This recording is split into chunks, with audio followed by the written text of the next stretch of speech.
Hello friends. यहूदी हकीम ने बादशाह के सामने झुककर जमीन चूमी और कहा कि पहले मैं दमिश्क नगर में हकीमी किया करता था। अपनी चिकित्सा विधि के कारण वहाँ मेरी बड़ी प्रतिष्ठा हो गई थी। एक दिन वहाँ के हकीम ने मुझसे कहा कि फला मकान में एक रोगी है, वह यहाँ आ नहीं सकता, उसे वहीं जाकर देखो। मैं वहाँ गया तो देखा एक अत्यंत सुंदर नवयुवक चारपाई पर लेटा है। उसने मेरे अभिवादन के उत्तर में इशारे से कहा कि आपका यहाँ स्वागत है। मैंने उससे नाड़ी दिखाने को कहा तो उसने बायां हाथ बढ़ा दिया। मैंने समझा कि इसे मालूम नहीं है कि नाड़ी दाहिने हाथ की देखी जाती है, किंतु मैंने बहस बगैर नाड़ी देखी और दवा लिख दी। 9 दिन तक मैं उसे देखने को जाता रहा। 9वें दिन मैंने कहा, अब आप बिल्कुल स्वस्थ हैं, स्नान कीजिए। दमिश्क के हाकिम ने मुझे यथेष्ट पारितोषिक दिया और मुझे शाही दवाखाने का प्रमुख बना दिया। जिस युवक का मैंने इलाज किया था वह भी मुझे बहुत मानने लगा। उसने कहा, मैं आपकी निगरानी में स्नान करूंगा। अतएव मैं स्नानागार में उसके साथ गया। उसके कपड़े उतारने पर मैंने देखा कि उसका दाहिना हाथ कटा हुआ है। वह हाथ कटने ही से बीमार पड़ा था और इसी कारण बायां हाथ दिखाया करता था। मुझे वह देखकर बड़ा दुख हुआ। उसने मेरी आंखों की करुणा देखकर कहा, आप मेरा दाहिना हाथ कटा देखकर ही आश्चर्य और दुख में डूबे हैं। अगर आप मेरी कहानी सुनेंगे तो और भी आश्चर्य करेंगे। स्नान के बाद जब मैं भोजन करने बैठूंगा तो आपको पूरी कहानी सुनाऊंगा। लेकिन यह बताइए कि क्या इस समय बाग की सैर करने से मुझे कुछ हानि होगी? मैंने कहा, बाग की सैर करने से तुम्हें फायदा ही होगा, नुकसान नहीं। उसने कहा, ठीक है, बाग की सैर करते करते ही मैं आपको सारा किस्सा सुनाऊंगा। फिर उसने अपने सेवकों को भोजन तैयार करने की आज्ञा दी और हम दोनों बाग में गए। हमने 2-3 चक्कर लगाए और फिर वहां पर पीछे कालीन पर बैठ गए और उस युवक ने अपना वृत्तांत आरंभ किया। उसने कहा कि मैं मोसील का रहने वाला हूँ। मैं एक बड़े घराने का लड़का हूँ। मेरे पितामह के 10 बेटे थे, जिनमें मेरे पिता सबसे बड़े थे। अपने पिता का मैं एकमात्र पुत्र था और मेरे किसी चचा की कोई संतान नहीं थी। मेरे पिता ने मेरी शिक्षा दीक्षा पर बहुत ध्यान दिया और मुझे प्रत्येक पाठनीय विषय की शिक्षा ही नहीं दिलाई बल्कि अनेक कला के क्षेत्रों में पारंगत करवा दिया।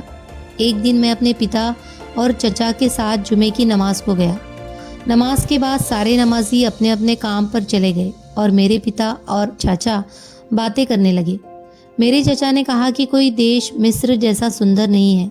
उन्होंने मिस्र देश और उसमें बहने वाली नील नदी की इतनी प्रशंसा की कि मेरा मन बेतहाशा उस देश को देखने के लिए होने लगा। घर पर भी यही चर्चा रही। मेरे पिता भी मिस्र देश के बड़े प्रशंसक थे।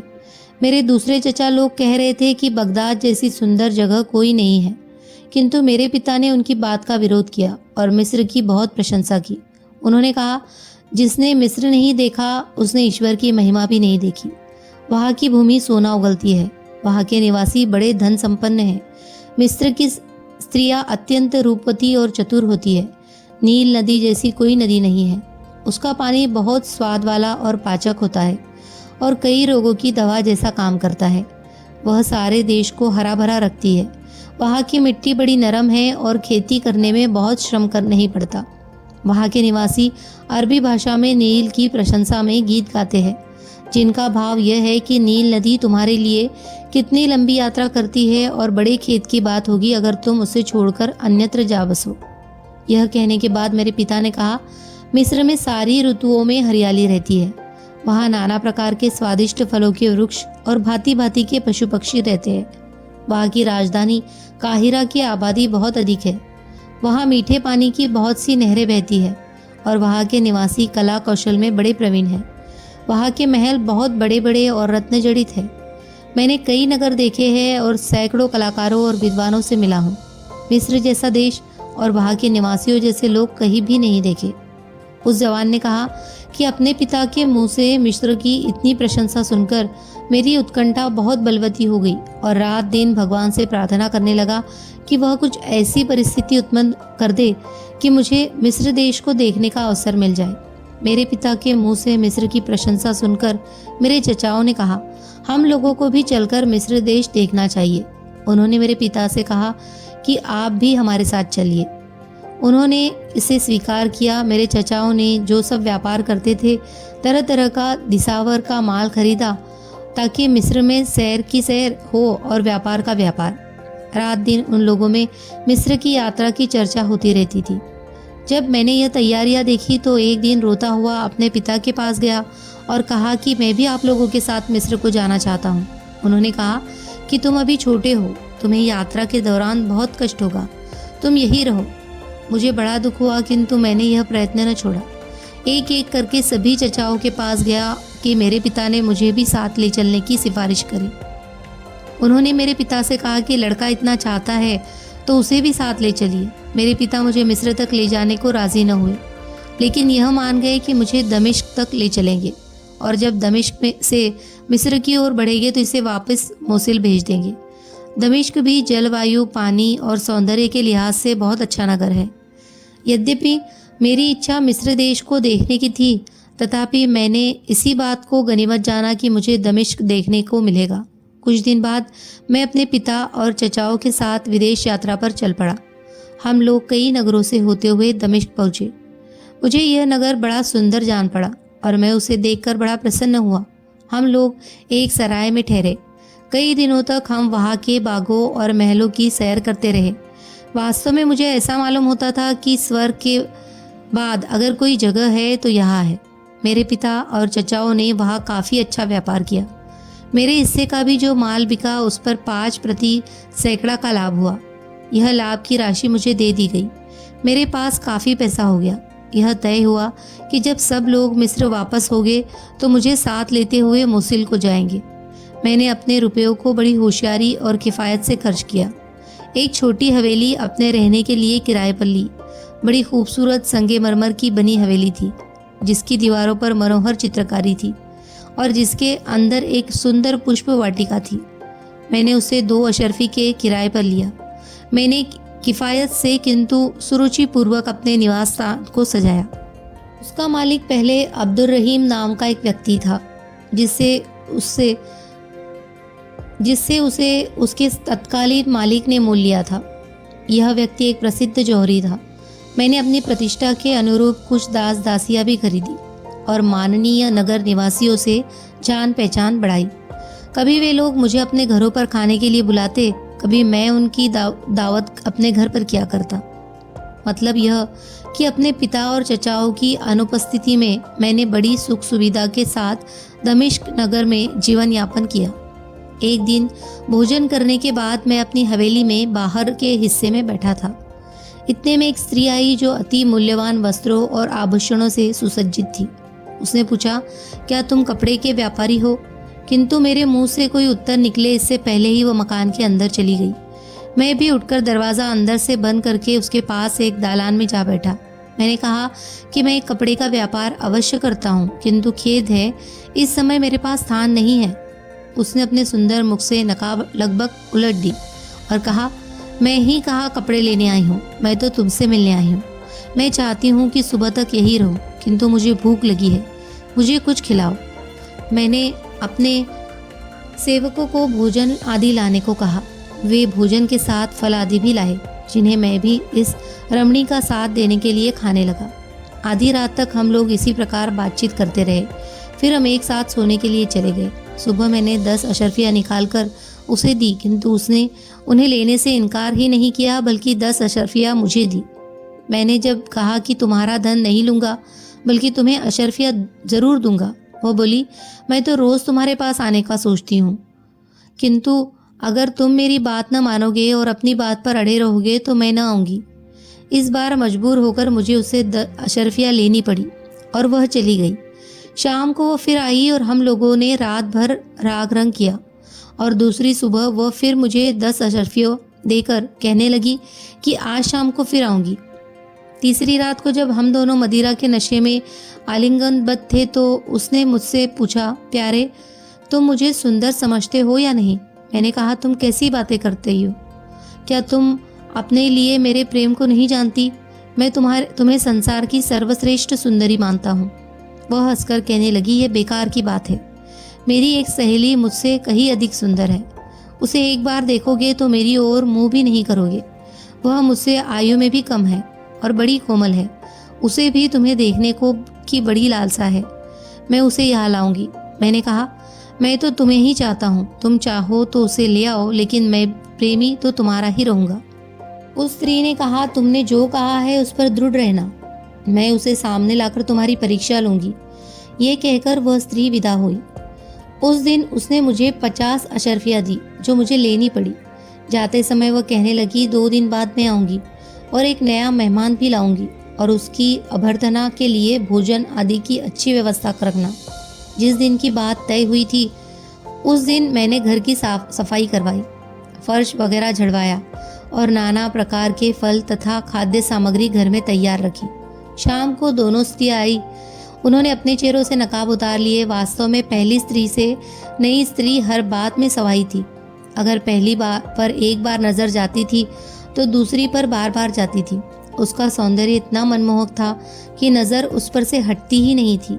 जब उसकी प्रेम दृष्टि मुझ पर पड़ती मैं अधीर हो जाता था।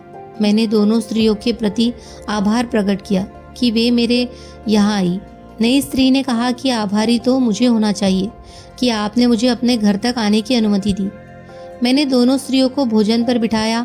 मैं अपनी नई मेहमान के सामने जा बैठा और बराबर उसे देखता रहा। वह स्त्री चाहते हुए भी मेरी तरफ न आंख भरकर देख सकी, न हंस बोल सकी। लगता था जैसे वह पहली स्त्री से भयभीत है। फिर भी कभी कभी तिरछी नज़र से मुझे देख लिया करती थी। जब उसने देखा कि मेरी निगाहों में प्यार उमड़ रहा है तो उसने भी प्रेम की दृष्टि से देखना शुरू कर दिया। यह सब पहली स्त्री की आंखों में छुपा न रहा। वह हंसकर कहने लगी, तुम इसे बार बार क्यों देख रहे हो? तुमने तो मुझसे प्रतिज्ञा की थी कि मेरे अलावा किसी पर भी आंख नहीं डालोगे। इतनी जल्दी अपना वादा भूल गए। मैंने उसकी भांति हंसकर कहा, तुम बेकार ही मुझ पर शक करती हो। आखिर तुम ही तो इन्हें कृपापूर्वक यहाँ लाई हो। मैं यह कैसे कर सकता हूँ कि इन पर वैसी नज़र डालूं? यदि मैं ऐसा करूँ तो तुम दोनों के लिए घृणा का पात्र हो जाऊंगा। लोग देर रात तक मद्यपान करते रहे और हमें नशा चढ़ गया। नशे में मैं और नई स्त्री एक दूसरे की ओर अत्यंत प्रेम भरी निगाहों से देखने लगे। यह खुला प्रेम व्यापार देखकर पहली स्त्री ईर्ष्या और द्वेष से जलने भुनने लगी। कुछ देर में वह यह कहकर उठ खड़ी हुई कि मैं अभी जा आती हूँ। 2-4 क्षणों में मेरे पास बैठी हुई स्त्री के चेहरे का रंग बदल गया और वह मरनासन्न सी दिखाई देने लगी। मैंने उठकर उसे संभाला कि वह गिर न जाए, किंतु उसने देखते ही देखते मेरी बाहों में दम तोड़ दिया। मैंने घबराकर अपने सेवकों को पुकारा कि इसे संभालो और इसके साथ आई हुई स्त्री को बुलाओ। उन्होंने कहा कि वह तो घर से निकलकर फला गली में चली गई थी। अब मैंने जाना कि यह सब उसी दुष्टा की करतूत है। वह इस बेचारी के अंतिम मदिरा पात्र में विष घोलकर चली गई। इस अचानक आई मुसीबत से मैं बदहवास हो गया। मैं डर के मारे कांपने सा लगा कि अब भगवान ही जाने मुझ पर क्या विपत्ति आए। मैंने सोचा, जो होना होगा वह तो होगा ही, पहले लाश को तो ठिकाने लगाया जाए। मैंने सेवकों से कहा कि कमरे का संगमरमर का फर्श होशियारी से धीरे धीरे उखाड़े। उन्होंने ऐसा ही किया तो मैंने गड्ढा गुदवाकर लाश को उसी गड्ढे में दबा दिया। फिर मैंने अपने साथ सारा धन लिया और सेवकों को विदा करके हवेली में ताला लगाया और ताले को मोहर बंद कर दिया।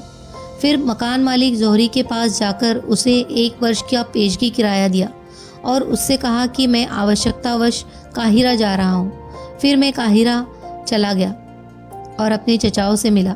उन्होंने पूछा कि तुम कैसे आए? तो मैंने कहा कि आप लोगों का कुछ हाल नहीं मिला था, इसीलिए चला आया।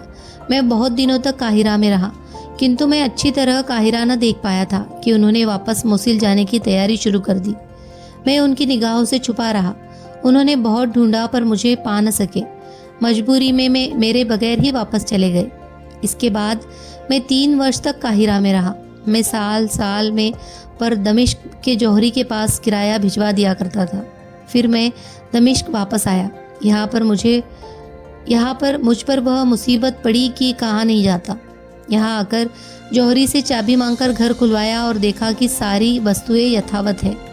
मैंने कुछ नए सेवक रखे और उनसे मकान साफ करवाया। सफाई के दौरान एक सेवक को एक सोने का हार मिला जिसमें 10 बड़े बड़े मोती जड़े हुए थे। वह उसे मेरे पास लाया। मैंने पहचाना कि यह वही हार है जो उस नई स्त्री के गले में पड़ा था जिसकी लाश मैंने गड़वाई थी। मैंने उसकी स्मृति के तौर पर वह हार कपड़े में लपेटकर अपनी गर्दन में डाल दिया। फिर मैं वहाँ रहने लगा, किंतु कुछ करने में मेरा मन नहीं लगता था। फलतः मेरे पास का सारा धन धीरे धीरे खर्च हो गया और मैं घर का सामान बेचकर गुजारा करने लगा। जब सब कुछ बिक गया तो मैंने सोचा कि इस मुक्ता जटित हार को बेचने के सिवा कोई उपाय नहीं है, किंतु मोती उसमें ऐसे लगे थे जिनके मूल्य का मुझे कोई अंदाज़ा ही नहीं था। फिर भी मैं उसे बेचने पर मजबूर था और उसे बेचकर मैंने बहुत बड़ी मुसीबत मोल ले ली। मैं बाजार में उस हार को लेकर गया तो अपने मकान मालिक जौहरी की दुकान पर जाकर अपना मंतव्य कहा कि मैं एक हार बेचना चाहता हूँ। उसने एक दलाल बुला लिया। मैंने दलाल के साथ जाकर उसे हार दिखाया। उसने कहा कि मुझे भी ऐसे मोतियों का मूल्य नहीं मालूम, आप उसी जौहरी की दुकान पर बैठे, मैं और जौहरियों को यह हार दिखाकर इसका दाम पूछ कर आता हूँ। मैं अपने मकान मालिक की दुकान पर बैठा। कुछ देर में दलाल ने आकर कहा कि इसका मूल्य तो 2000 अशरफिया लगाया गया है, लेकिन इस समय कोई व्यापारी इसे लेने का इच्छुक नहीं है। सिर्फ एक व्यापारी है जो इसे 50 मुद्राओं में लेने को तैयार है। मैंने कहा कि जो दाम मिले उसी पर बेच दो, किंतु जब दलाल उस जौहरी के पास 50 अशरफियों में हार बेचने गया तो जौहरी उसे पकड़कर कोतवाली ले गया और शिकायत लिखाई कि यह आदमी चोरी का हार लाया है, इसीलिए इतना सस्ता बेच रहा है। दलाल ने कहा कि मैं तो दलाल हूँ, इसे बेचने वाला तो फला दुकान पर बैठा है, वही इसे 50 अशरफी में बेचने को राजी है। कोतवाल ने मुझे पकड़वा बुलाया। उसने पूछा कि तुम ही यह हार बेच रहे हो? मेरे हाँ कहने पर उसने कहा कि यह चोरी का माल है, इसीलिए सस्ता बेच रहे हो। मेरे इनकार करने पर उसने मुझे इतना पिटवाया कि मुझे लगा मेरी जान ही निकल जाएगी, इसीलिए मैंने घबरा कर कह दिया कि यह चोरी का है। इस पर कोतवाल ने मेरा दाहिना हाथ कटवा दिया। उसने हार भी माल खाने में जमा करा दिया। मैं पीड़ा से व्याकुल गिरता पड़ता अपने घर आया। नौकर चाकर पुलिस के डर से भाग गए थे। मैं किसी तरह खुद ही अपना काम चलाता था। चौथे दिन बहुत से पुलिस वाले मेरे घर में घुस गए और मुझे पकड़ ले गए।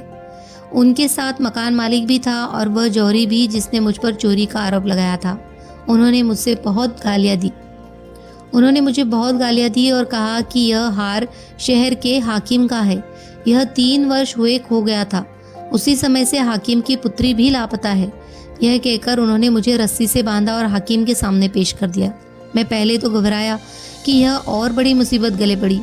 फिर मैंने सोचा कि हाकिम अधिक से अधिक मुझे मरवा ही तो देगा, और वह भी इस कष्ट, निर्धनता और लज्जा के जीवन से अच्छा है। किंतु हाकिम ने मुझे देखकर कहा, यह आदमी चोर नहीं हो सकता। जिसने इस चोरी का आरोप लगाया है वह मारा जाए। अतएव वो व्यापारी कत्ल कर दिया गया। अब हाकिम ने समस्त उपस्थित व्यक्तियों को जाने का आदेश दिया, सिर्फ मुझे रोक रखा। एकांत होने पर उसने मुझसे कहा, बेटे अब तुम बेखटके पूरा हाल बता दो कि यह हार तुम्हारे हाथ किस तरह लगा। यह ध्यान रहे कि मुझसे कोई छोटी से छोटी बात भी न छुपाई जाए। अतएव मैंने पूरी तरह बताया कि किस तरह पहली स्त्री दूसरी स्त्री को मेरे पास लाई थी और किस तरह उसने उसे विष देकर मार डाला। मैंने यह भी बताया कि दूसरी स्त्री की लाश कहाँ गड़ी है। हाकिम ने यह सब सुनकर ठंडी सांस भरी और कहा, भगवान की इच्छा के आगे सब लोग विवश है। मैं भी वह सब विनयपूर्वक स्वीकार करता हूँ जो उसकी इच्छा से हुआ। तुम पर जो कुछ मुसीबत पड़ी और उसका मुझे अत्यंत खेद है। अब तुम मेरा हाल सुनो कि मुझ पर कैसे कैसे दुख पड़े। वे दोनों स्त्रियां मेरी बेटियां थी। पहले जो तुम्हारे पास गई वह मेरी बड़ी बेटी थी और बाद में जिसे वह ले गई थी वह उसकी छोटी बहन थी। बड़ी बेटी का विवाह मैंने अपने भतीजे से कर दिया जो काहिरा में रहता था। वह कुछ दिनों बाद अचानक मर गया। मेरी बेटी कई वर्ष तक वैधव्य की दशा में काहिरा में रही और वहाँ उसने तरह तरह के दुष्कर्म सीख लिए। फिर वह यहाँ आ गई। दूसरी बेटी जो उससे छोटी थी और जो तुम्हारी बाहों में मरी, बड़ी समझदार और सदाचारिणी थी। उससे मुझे कोई शिकायत नहीं हुई, लेकिन उसकी बड़ी बहन ने उसे भी आवारा बनने पर राजी कर लिया। जब छोटी मरी तो मैंने दूसरे दिन बड़ी से पूछा कि तुम्हारी बहन कहाँ है। उसने ठंडी सांस भरकर कहा, मैं तो सिर्फ इतना जानती हूँ कि कल वह बहुत मूल्यवान वस्त्राभूषण पहनकर घर से निकली थी और अभी तक नहीं आई। मैंने अपनी बेटी की खोज कराई किंतु उसका कहीं पता नहीं चला। कुछ समय बाद बड़ी बेटी भी, जो रात दिन अपने पाप कर्म को याद करके रोती रहती थी, बीमार हो गई और मर गई। यह वृत्तांत सुनाकर हाकिम ने मुझसे कहा, बेटे हम तुम दोनों ही दुर्भाग्य के मारे हुए हैं, किंतु अब तुम किसी बात की चिंता न करो। मैं अपनी तीसरी बेटी से, जो अपनी दोनों बहनों से अधिक सुंदर और बुद्धिमती है, तुम्हारा विवाह कर दूंगा। तुम मेरे घर को अपना घर समझो। मैं मरणोपरांत तुम्हें अपनी संपत्ति का उत्तराधिकार देने का वसीयतनामा लिख दूंगा। मैंने कहा कि आपका हर प्रकार मुझ पर उपकार है। मैं आपको बुजुर्ग समझता हूँ और जो कुछ आपका आदेश होगा वैसा ही करूँगा। हाकिम ने कहा कि फिर देर करने की क्या ज़रूरत है। उसने गवाहों को तुरंत बुलाया और दिखावटी राग रंग के बगैर काजी के द्वारा अपनी पुत्री से मेरा विवाह करवा दिया। इसके अतिरिक्त उसने अपनी संपत्ति भी अपने मरणोपरांत मेरे नाम करने के कागज़ लिख दिए। आपने भी देखा होगा कि हाकिम मुझ पर कैसा दयालु है। यह कहकर उस जवान ने कहा कि कल ही मोसिल से मेरे चचाओं का पत्र लेकर एक आदमी आया है। पत्र में लिखा था कि तुम्हारे पिता का देहांत हो गया है और तुम आकर जायदाद में अपना हिस्सा संभालो। मैंने उन्हें लिखवा दिया कि भगवान की दया से यहाँ अच्छी तरह हूँ, किंतु मेरे लिए मोसिल आना संभव नहीं है। मैंने यह भी लिखवा दिया कि पिता से मिलने वाली जायदाद खुशी से आप लोगों को दे रहा हूँ। यह कहकर उस जवान ने मुझसे कहा कि अब मैंने आपको अपना पूरा हाल बता दिया कि किस तरह से मेरा दाहिना हाथ जाता रहा। यहूदी हकीम ने यह कथा सुनाकर काशकर के बादशाह से कहा कि जब मैं दमिश्क में था तो मैंने मोसिल के व्यापारी के मुंह से यह कहानी सुनी। जब तक दमिश्क का हाकिम जीवित रहा मैं उसकी सेवा में रहा। उसके मरने पर मेरी तबीयत वहाँ न लगी। मैं फारस देश चला गया। वहाँ के कई नगरों की सैर करके हिंदुस्तान आ गया। वहाँ से आपकी राजधानी में आया और यहाँ हकीमी का सिलसिला डाल दिया। बादशाह ने कहा, तुम्हारी कहानी पहली दोनों से अधिक मनोरंजक है, किंतु तुम लोगों को यह आशा नहीं करनी चाहिए कि उसके कारण तुम्हारी जानें बच जाएगी। कुबड़े की कथा अब भी तुम लोगों की कथाओं से अधिक विचित्र है। अगर उससे अच्छी कहानी न सुनाई गई तो तुम चारों की मृत्यु निश्चित है। अब दर्जी ने उठकर सिर नवाया और कहा कि मेरी भी कहानी सुन लीजिए। मुझे पूरा विश्वास है कि आप इसे सुनकर प्रसन्न होंगे। दर्जी की कहानी सुनने के लिए हमारी आने वाली अलिफ लैला की कहानी सुनिए। और अगर आपको हमारी कहानियाँ पसंद आ रही हो तो प्लीज़ हमारे चैनल को सब्सक्राइब कीजिए, लाइक कीजिए, शेयर कीजिए और कमेंट कीजिए। धन्यवाद।